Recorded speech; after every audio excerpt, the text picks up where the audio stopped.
Good morning guys! Gi-install tayo ng pin light dito sa ceiling ng ating small project. Kakaiba naman yung lock niya. Tatlong paa siya. Pakita ko lang, ito yung lock. Sinusundot lang tong lock. Ayan ang lock niya, itsura ng lock. Ayan.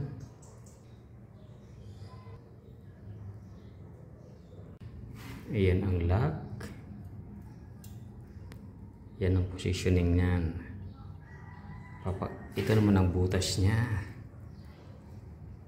Yan, dyan i-mount yan.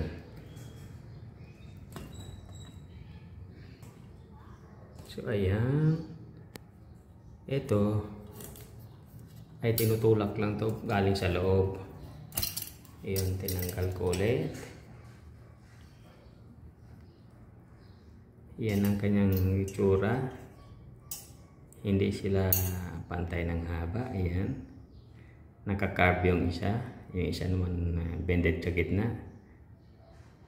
Papasok mo lang yan sa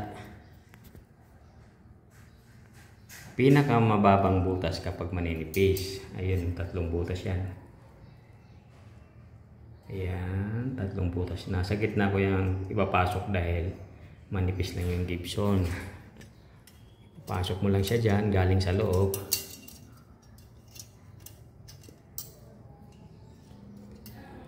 Tapos tutulak mo lang yan.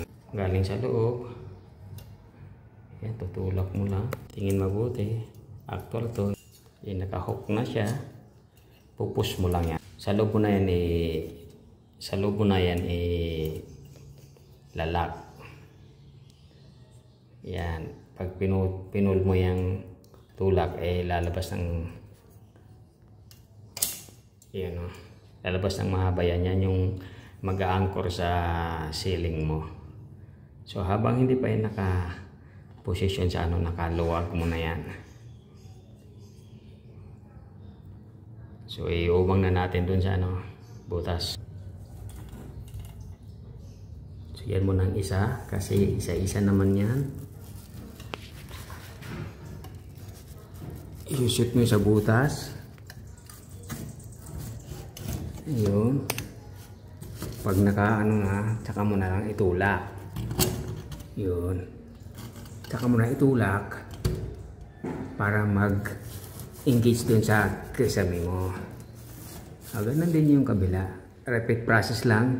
Dito mong gagaling ang pagpasok mo. Tapos tulak mo lang para umusli. So ito yung pinaka manipis, tapos medyo makawal na konti, pinaka makapal. Yun ang kaya tatlong option yan kung saan mo yan ipapasok. Ito naman kanyang inner shell, protection dun sa valve. Ito na rin susukatan yung pagbilog ng butas. Dagdagan mo lang ng mga 2 mm para hindi masyadong masikip at hindi naman luluwag, matatakpan pa rin ng ring na ito. Ito yung protection ng valve, lalagay lang yan doon si sentro para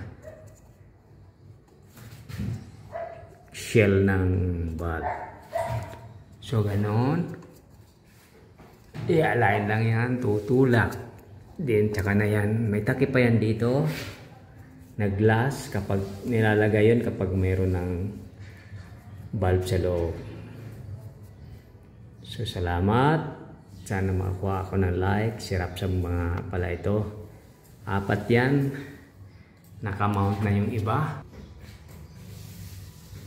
Ayan yung pangalawa, ayan yung sa corner, ayun naman yung isa.